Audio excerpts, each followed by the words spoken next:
We are literally plugged to the brim, full of waste. You can thank the foods that you've been eating for the majority of your life for that. Many people will go their entire life not knowing that they are full of waste from the residues and the problem with the foods, the standard American foods, is not only the fact that they are depleted of minerals, stripped of enzymes, devoid of vitamins, life-giving constituents, real pigments, you name it. They're also very sticky. Once they get inside the system, the body does not know how to evacuate them properly because they're unnatural.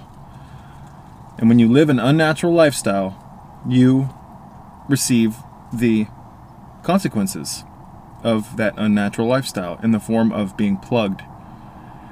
Years ago, I stumbled across some information about colon cleansing. I thought it was just hype, you name it, but I began to go, okay, instead of me just thinking it's hype, let's experiment. So I experimented, and I was shocked at my results. I was shocked at all the stuff I was eliminating through coffee enemas and different herbal protocols. There's a handful of herbs on the market. Excuse me, the market's a bad way of saying it. There's a handful of herbs in nature that nature grows for us that can have a purgative effect on the system, on the GI tract, the alimentary tract. The alimentary tract is the tubing from your mouth to your anus. And luckily, nature has provided us with pretty much every tool we need for our healing. There's herbs for the brain, there's herbs for the heart, there's herbs for the bones, you name it. But aside from that, when I started practicing coffee enemas, I was unloading so much stuff that it motivated me and inspired me to continue my journey. I wanted to learn more about this. I wanted to find out what was really going on behind the curtain, because unfortunately we can't see into our bodies.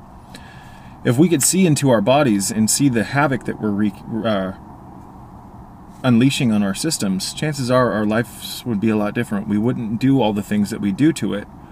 We wouldn't do all the things we do to our body if we could see the damage that we were actually doing through these unnatural measures. But again, the coffee enemas really inspired me to learn more about what was going on behind closed doors, so I continued to utilize the coffee enemas. I learned about the lemon enemas for getting rid of mucus in the colon. I was doing warm water enemas. I was doing baking soda enemas. But aside from that, I stumbled across a YouTube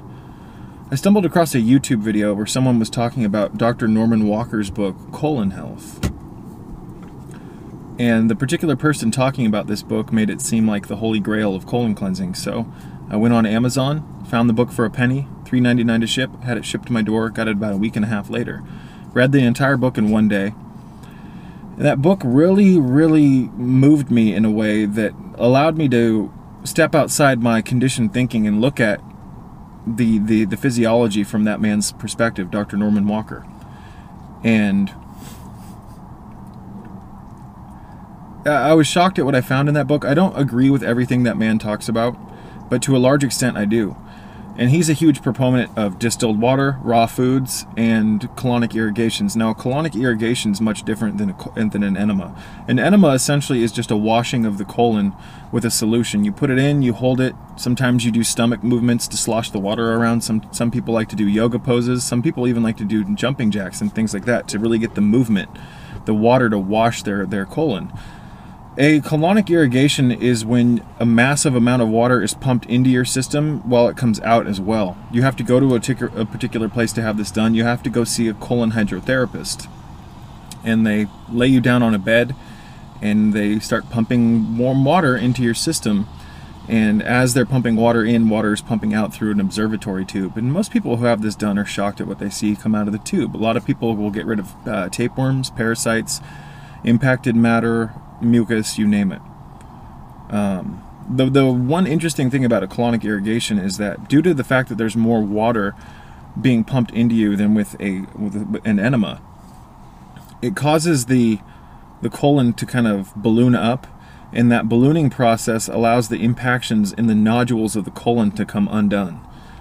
So I think colon hydrotherapy is going to be your best bet in terms of getting rid of all the waste in your system. But it's kind of intimate in the sense that you have to go to a place and someone stands there next to you and rubs your stomach. A lot of people just don't have the I don't want to call it the balls, but it's just kind of, a lot of people find it embarrassing. So for people who are interested in washing the colon out, enemas can be administered from home. They're easy to do. And you can find an enema bag for less than $15 on Amazon Prime, most likely. But aside from that, you guys, we live an unnatural, sedentary lifestyle. We eat way too many of the wrong foods, and due to that, we are reaping the consequences of that in terms of our system being plugged up. I like to approach the physiology from multiple different perspectives, but one of the main perspectives that I look at it from is the perspective of plumbing. We have multiple feet of plumbing in our system, you guys, and we're eating all the wrong foods, and due to that, they're sticky and they get stuck in our plumbing. And just like Arnold Ehret would tell you, just like Dr. John Christopher